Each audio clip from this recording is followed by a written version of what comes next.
Saga of the Volsungs. The Tale of Sigurd the Dragon Slayer. Chapter 1. Odin guides his son Siggy.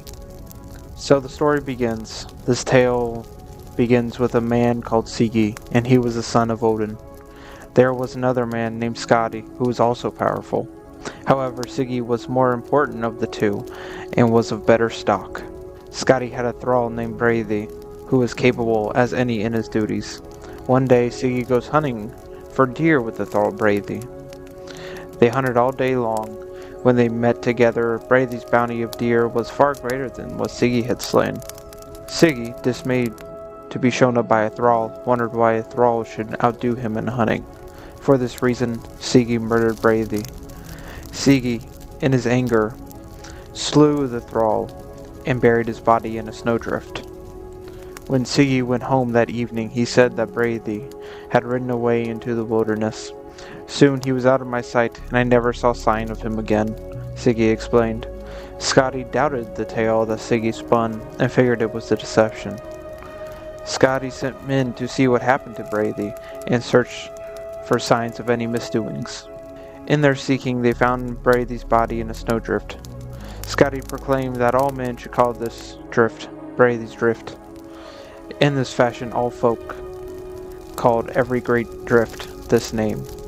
Now that Siggy had been discovered as a murderer, he became outlaw in these lands, a wolf in a hallowed place.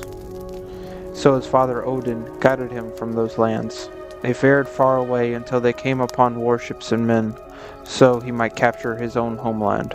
Siggy went warring, and ever victorious he was, that he won himself a kingdom and a homeland. Thereupon he took a noble wife and became a great king and ruled over the land of the Huns. He and his wife had a son named Rerir who grew up in his father's care. Quickly he became strong and steadfast. Now the king Siggy grows old, and many were envious of him. His most trusted advisors plotted against him, even his wife's brothers, and they fell upon him when he was most vulnerable. Siggy had few loyal men with him. It was a short fight.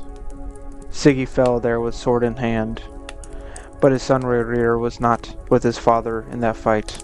Rerir, in learning of his father's death, gathered his friends and the great men of the land, and seized the lands his father had ruled. Now that he can stand firm in his rule, he can now avenge his father.